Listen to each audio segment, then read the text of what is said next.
Sounds like some super smart, just brain dead, pick the top one. I'll give you the bottom line. If you really can't choose, feeling a little smarter now? That screen where all the thumbnails are lined up. Humans compare multiple options. Trying to find the absolute best option is exactly why it's so. Imagine a shelf absolutely stacked with like 30 different kinds of jam.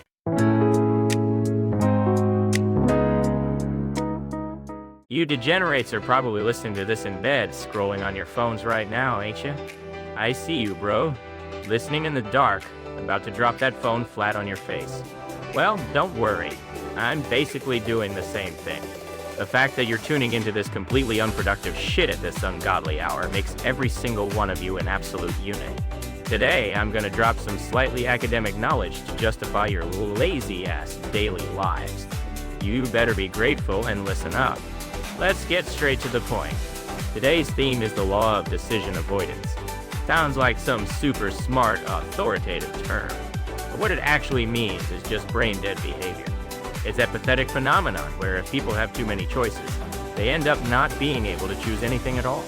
Before we get into the meat of it, let me lay out the structure. I know you goobers are gonna whine. Too long, didn't read. Summarize it. So I've narrowed it down to exactly 3 points. Chapter 1, Agonizing over streaming services for eternity. Chapter 2, The Jam Experiment and the Inability to Choose. Chapter 3, The Solution. Throw away your life's choices. We're going with these 3 pillars. This is going to be on the test, so pay attention. Alright, jumping right into Chapter 1, Agonizing over streaming services for eternity. Look, it's a weekend night. You're hyped up like, alright, I'm gonna binge a solid movie tonight. And you open up your streaming site. You start swiping the home screen, muttering to yourself, should I go with horror? Action? Nah, I've been tired lately. Maybe I just want to laugh at a comedy. You know, that screen where all the thumbnails are lined up. Then you go, oh, this looks good. Tap it and read the synopsis. But then you're like, I don't really vibe with the main character's setup, and go back to the list. Next one. Oh, this is that one everyone's talking about. Wait, it's 2.5 hours long. That's way too long. I'm gonna get bored halfway through. Hard pass. So you just keep moving your thumb, scrolling left, right, up, down. Before you know it, an hour has passed. Your thumb is tired and you haven't played a single thing. And what do you end up saying? Screw it. Watching a movie is too much work. I'll just watch some short clips. Like, bro, what happened to the movie? You degenerates have absolutely experienced this, haven't you? Yep, I bet there's a Chad listening right now who feels completely called out. Laughing my ass off, he's seething. I get it, man. That absolute void you feel after wasting your precious weekend time. What the fuck? I thought it was just me, but you guys do it too? This is such a massive waste of time, I'm dead. You do the exact same shit on food delivery apps for dinner, don't you? Sushi, pizza, Chinese, curry. The more you look, the less you know what you actually want to eat. After agonizing for an hour, you end up just walking to the local convenience store and grabbing a random cup yakisoba. Talk about missing the point. Man, you really messed up there. Moving on.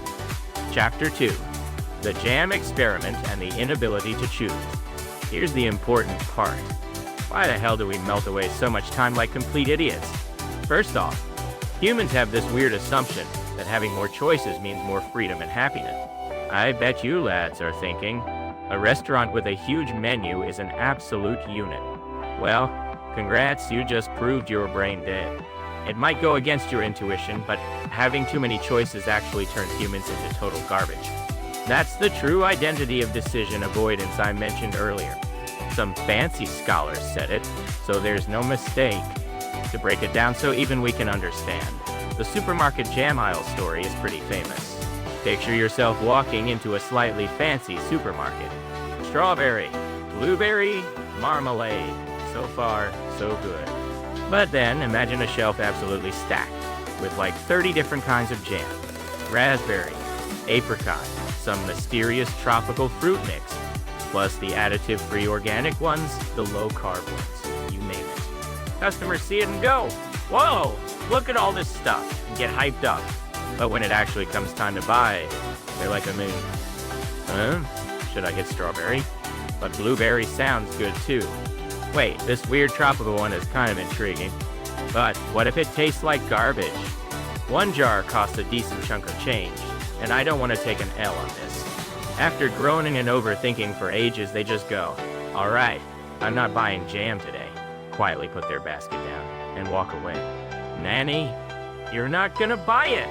You just want to smack them. Actually did an experiment with a shelf of 6 jams and a shelf of 30 jam. Tons of people flocked to the 30 jam shelf, but only a measly 3% of them actually bought anything. That's a 28-3 level of complete and utter defeat right there. The trick behind it is simple. When humans compare multiple options, the very act of choosing drains a massive amount of mental energy. When there are only a few choices, you can easily just go, this one's fine. But when there are too many, picking one means throwing away a ton of other options. You start overestimating the chances of regretting your choice or making the wrong move, like, what if that other one tasted better than the one I picked?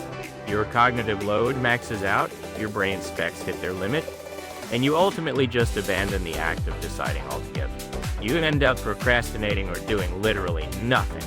The correlation here is an absolute unit. This is exactly what you degenerates are falling for on those streaming sites. For example, think about going to an izakaya with a thick-ass menu. They've got like 10 kinds of salads alone. Caesar salad, kurege salad, daikon and Mizuna crispy, baby sardine, salad, death. You just want to yell, "Bro, we're just eating grass here." So you're looking at the menu with your boy, going, "Oh, this looks fire. That one looks good too." Then the waiter comes over like, "Are you ready to order?" And your voice cracks as you panic. We haven't decided yet." Finally, you get totally flustered and go, we'll just take the cheapest edamame and fries. Like you came to a nice spot. What the hell are you doing? This is a textbook symptom of decision avoidance. It's the exact same shit in corporate newbie training. They hand you a list of dozens of tools like, "Here's the software you can use, pick whatever you want." The information overload is so real that you have no idea where to start.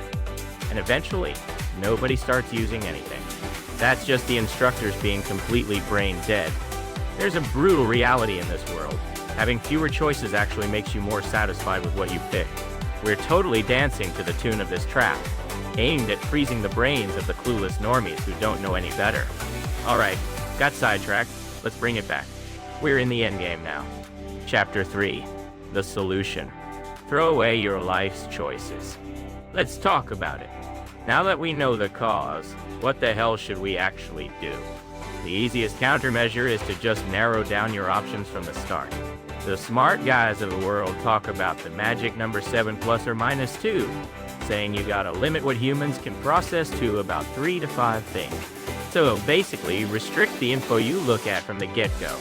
Pick a broad category first, then slowly look at the details.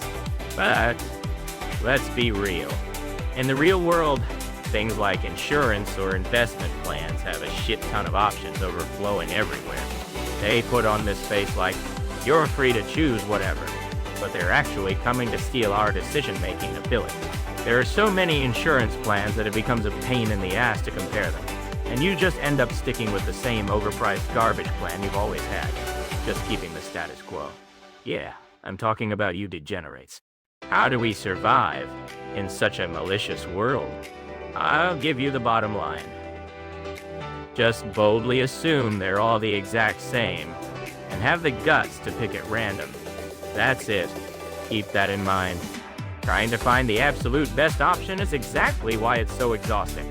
The pressure of wanting to pick the perfect one drains all your decision-making energy and turns you guys into lethargic zombies.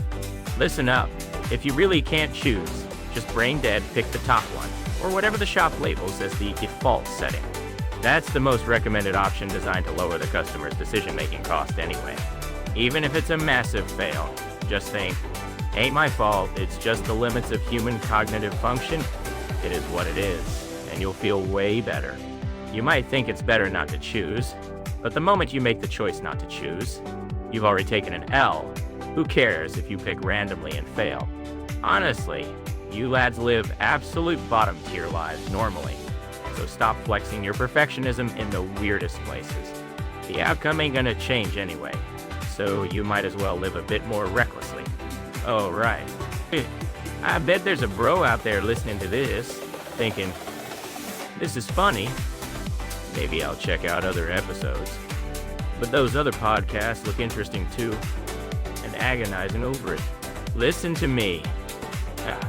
Don't increase your choices. Tap the screen right now and smash that follow button without thinking. This is also a step towards overcoming decision avoidance. The ones who subscribe are absolute units. You're doing great. The ones who don't are gonna regret it. Well, not that it's any of my business. Anyway, that's about it for me. Feeling a little smarter now? I mean, you'll probably forget it all by tomorrow anyway. So, I'll hit you with a preview for tomorrow. Next time, I'm gonna break down the fallacy of composition. It's an absolute literal hell on earth scenario where everyone does what they think is right, and it ends up making everybody miserable. You degenerates are definitely gonna love that shit. Look forward to it. Well, this topic is losing momentum. The thread is dead, laughing my ass off. Let's wrap this up. If you've got the free time to take this shit seriously, you're better off just going to sleep. I got an early morning tomorrow too, so I'm hitting the sack. Alright, we're done here. Dismissed.